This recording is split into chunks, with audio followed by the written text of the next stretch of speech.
문재인 씨가 친일파 논란이 있는 인물의 후손을 위해서 변호했다. 문재인 씨가 이러한 친일 논란이 되고 있는 자의 후손을 위해서 국가에 세금 취소 소송을 맡아서 수행했다. 이런 보도가 나오고 있습니다. 그러면은 친일파 논란이 있는 인물 A씨의 재산, 여기에 대해서 먼저 정리해 보기로 하죠. 그것이 이 친일파 논란이 있다 하는 것은 그저 쉽게 말해서 일본 제국 시대, 일본 제국이 있던 그 시대에 일본 제국으로부터 어떤 혜택을 받았다. 이것을 전제로 하는 것이죠. 그래서 일본 제국의 혜택을 받아서 재산을 형성했다고 한다면 그 재산은 친일 재산이라고 일단 부르자. 우리 특별법에 있는 것과는 관계없는 겁니다. 그렇게 해두고 오마이뉴스가 보도한 내용을 먼저 보면 이렇습니다. A씨가 부자로 살 수 있었던 것은 동양척식 주식회사를 퇴직한 뒤에 사업을 경영했기 때문이다.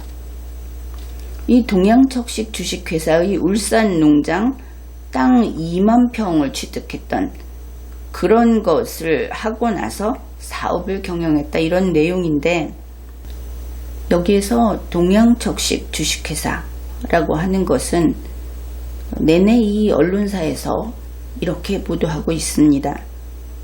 일제가, 일본 제국이 조선의 토지와 자원을 수탈하기 위해 만든 회사이다. 그러면 이 동척이라는 것의 성격을 알 수 있겠죠. 오마이뉴스는 이어서 이렇게 설명을 합니다. 이 농장을 바탕으로 공장을 인수하여 기업인으로서 첫 출발을 했다. 그러면 동양척식 회사를 다녔고, 그 다음에 거기에서 혜택을 입어서 울산 농장 땅 2만 평을 취득했고, 지금 당장 돈이 없어도 10년 거치로 살 수 있었고, 그 다음에 이 농장을 바탕으로 공장을 인수했고, 그래서 바로 기업인으로서 첫 출발을 했다. 그래서 A씨가 부자로 살 수 있었다. 이것이 오마이뉴스의 내용입니다. 다음에 중앙일보는 이렇게 보도를 합니다. 중앙일보에서 이 A씨의 평전을 소개한 그 부분입니다. 울산의 논과밭 2만 평, 이것을 10년 분할 상환 조건으로 불화받았다. 그리고 여기에 대한 설명입니다.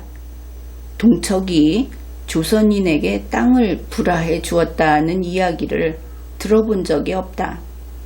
엄청난 특혜가 아닐 수 없다. 그리고 A씨는 태평양 전쟁 중인 일본에게 군수품을 대는 사업도 했다.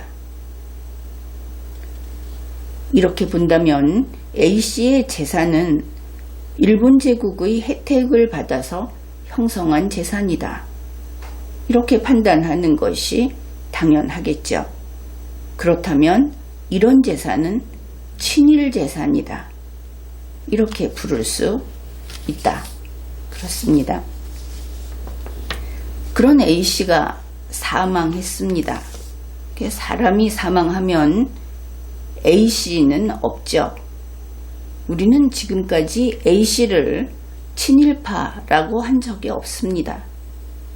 친일파라고 하는 사람들이 있는데 그런 이야기가 나오는 A씨, 그러나 우리는 A씨에 대해서 친일파라고 판정하지도 않았고 그것을 심의하지도 않았습니다. 다만 A씨의 재산은 친일 재산이라고 부를 수 있다는 것을 확인했습니다. 그런데 이제 A씨가 사망하고 나니까 A씨는 없고 친일파는 없는 것이죠. A씨의 친일 재산만 남은 겁니다. 이런 상태가 되었습니다. 그러면은 사람이 사망을 하게 되면 재산이 남죠. 친일 재산이 남았습니다. 이것은 A씨의 자녀에게 상속이 됩니다. A씨의 자녀가 상속을 받으면 상속세를 납부해야 하겠죠. 여기까지 이렇게 상속세 납부까지 이루어졌습니다. 그런데 A씨 자녀가 여기에 대해서 상속세 납부가 옳지 않다고 주장을 한 것이죠. 그래서 어떻게 된 것이냐 하면은 유서가 있다. 이 유서에 따르면 내가 상속세를 내는 것이 아니다. 간단히 정리하면 이런 주장을 한 겁니다. 그래서 이제 어떤 상황이 됐느냐 하면은 A씨의 유서가 참이라면, 진짜라면 국가가 이미 받은 상속세를 돌려줘야 하는 그런 상황이 됐습니다. 그런데 이것을 1984년에 노무현 변호사가 변호인으로서 이 사건을 담당했습니다. 그리고 A씨의 유서가 진짜다.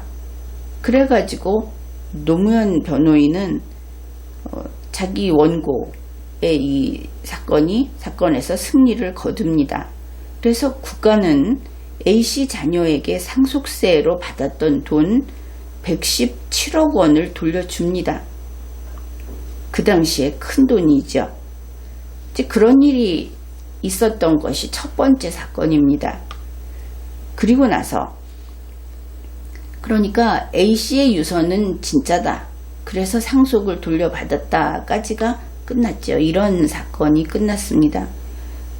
그런 다음에 1987년 문재인 변호사가 이거 이렇게 했으니까 그러면 법인세, 특별 부가세도 돌려달라.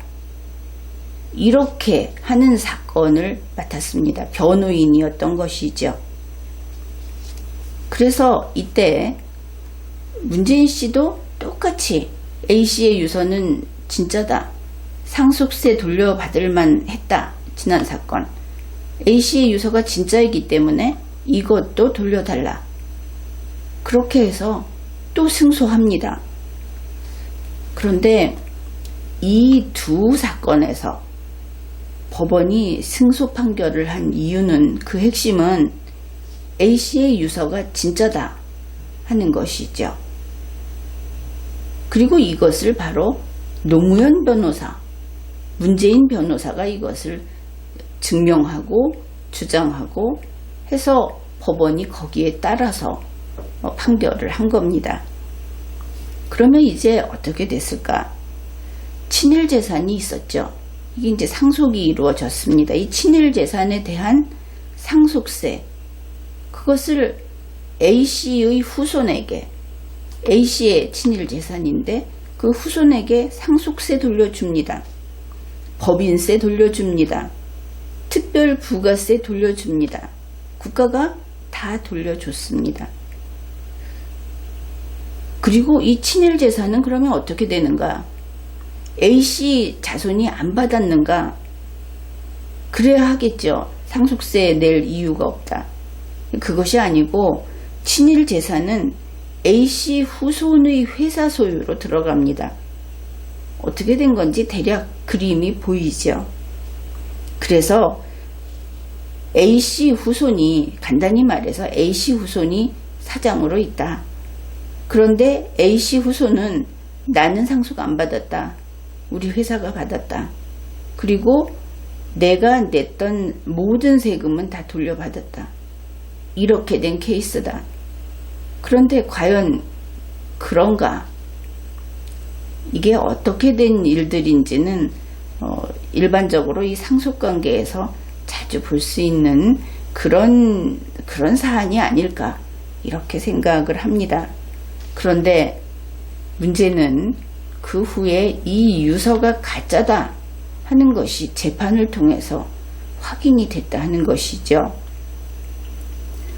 2011년 5월 이 사건이 이와 관련된 사건이 들어와서 대법원까지 올라갑니다. 그런데 대법원에서 파기환송돼서 고등법원에서 확정된 그 판결에서 유서가 가짜다 하는 것이 이제 굳어진 겁니다. 그것이 최종 판결, 확정 판결이니까. 이 내용은 신동아 2013년 3월 보도를 좀 참조하면 되겠습니다. 그러니까 어떻게 됩니까? 유서가 진짜다 하고 노무현 승, 유서가 진짜다 하고 문재인 승, 이 둘이 다 유서가 진짜다를 주장했었죠. 공교롭게도 한 사람은 전직 대통령이고 지금은 현직 청와대 대통령이고, 그런데 그 후 2011년에 유서가 가짜다 하는 것이 법원에서 확정 판결이 나와 버린 겁니다. 이 두 사람 뭐 한 겁니까? 노무현 변호인, 문재인 변호인, 이들은 진범에게 자기들이 변론을 해서 진범에게 법원이 무죄 판결을 하도록 한 것이다. 그런 예가 된다 하는 것이죠. 일반 변호인들이 이런 실수를 할 수도 있습니다. 그런데 대를 이어가면서 하느냐, 무능한 것으로 치면 말할 수 없이 무능한 것이고, 그것이 아니라 변호사 윤리라든지 단지 승패에만 모든 것을 거는 리걸마인드가 전무한 그런 변호사다 하고 비판을 들어도 할 말이 없는, 또 단지 그것으로 끝나는 것이 아닙니다. 이 내용은 이제 무엇이 옳고 무엇이 틀렸는지 이제 결정이 났죠. 그런데 이 내용과 관련해서 정말 그 성격에 부합하는 뉴스가 있어서 그것을 소개하겠습니다. 2018년 2월 6일자 데일리 시사닷컴의 보도 내용입니다. 그것을 보면은 이것이 국회 대정부 질문 내용입니다. 곽상도 의원이 이낙연 총리에게 질문한 그런 부분인데, 이렇게 이야기를 합니다. 그런데 상속세 소송에서 유족들이 A씨의 유서를 조작하고 승소하기 위한 수단으로 자백 간주 판결을 받아내고, 이렇게 되면 이들이 몰랐다로 보이지 않는다. 참 고민이 되는 부분입니다. 그리고 A씨의 처인 송모 씨는 위증까지 한 것이 드러났습니다. 결국 국가가 정당하게 징수해야 할 세금을 부과했는데 A씨 유족들이 조작된 증거와 증인으로 세금을 포탈했고, 변호사인 전 현 대통령들은 이 세금 포탈을 도와준 셈입니다. 도와준 셈이 아니고 나서서 도왔죠. 세금 포탈, 왜냐하면 이때의 판결이 나옴으로써 이것은 그냥 세금 포탈이 되는 겁니다. 이낙연 총리, 노무현, 문재인 두 대통령은 개인적인 인연 때문에 앞으로는 그러니까 전면으로는 친일파 청산을 해야 한다고 주장을 하면서 뒤로는 남이 안 보는 곳에서는 친일 행위로 벌어들인 재산을 이 유족들에게 찾아주려고 갖가지 노력을 했습니다. 권력을 사적인 영역에 쓰기도 했습니다. 이렇게 이야기를 했습니다. 문재인 씨, 노무현 전 대통령은 이제 책임을 물을래야 물을 수 없는 그런 존재가 되었고, 문재인 씨는 아직 그 자리에 있으니까 여기에 대해서 이야기를 해보십시오. 그런 인물이 정부의 수반으로 있어서 되겠는가? 이번에 이 내용을 우리가 살펴보면서 우리 모두 쉽게 살지는 말자. 우리 국민들도 결과를 중심으로 살아가는, 무엇이든 결실은 내 손으로 따겠다, 과정이 어찌 되었든 이런 사고방식을 완전히 바꿔야 하겠다, 그런 당부를 해두겠습니다.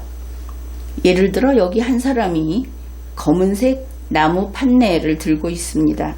그리고 물어보는 것이죠. 여러분에게 이 나무 판넬의 색이 무엇입니까? 지금 여러분은, 물론 여러분 모두가 그렇다는 것은 아닙니다. 그런데 내가 걱정하는 이 대중들, 그들은 물어봅니다. 나무 판넬을 들고 있는 사람이 누구입니까? 를 물어봅니다. 애초에 거짓말 하겠다는 것이죠. 바로 이것은 변호사의 화법이다, 변호사의 심리 상태다 하고 아주 널리 알려진 유명한 비양심적인 태도, 그것을 보여주고 있는 겁니다. 그러는 것이죠. 홍길동 씨라고 하면 판넬은 검은색입니다, 정답을 말을 합니다.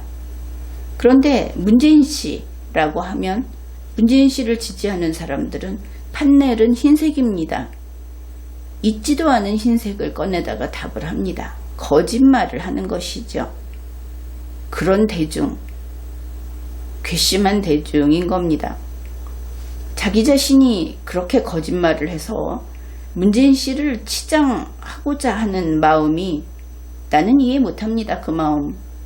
그런데 이것이 공적인 일인데 어째서 주제넘게 나서서 그 짓을 하느냐, 그런 겁니다.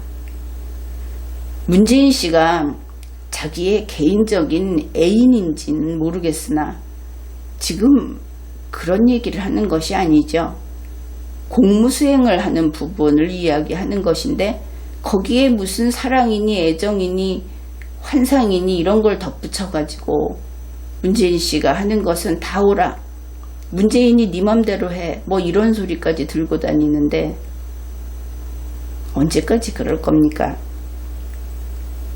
이제 우리는 문재인 씨를 위해서 살아가는 것이 아닙니다. 내일은 바로 여러분 각자의 내일이고 또 좀 더 먼 내일은 우리의 다음 세대의 내일입니다. 문재인 씨의 내일이 아닌 것이죠. 지금은 물론 문재인 씨 이야기를 하는데 그것이 다른 어디여도 마찬가지입니다. 만일 그 야당에서 다음 대통령이 나왔다 하면 그 사람도 똑같습니다. 지금하고 똑같은 이야기를 할 겁니다. 그래서 이제는 이런 질문에 답할 때 망설이지 않기로 합시다. 그 사람이 누군지 살피지 않기로 합시다. 그저 우리 모두 나무 판넬의 색이 무엇인지, 검으면 검다, 희면 희다, 이렇게 말하기로 합시다. 그것만이 우리의 내일을 안전하게 잡을 수 있는 겁니다. 지금까지 리걸마인드 연구소였습니다.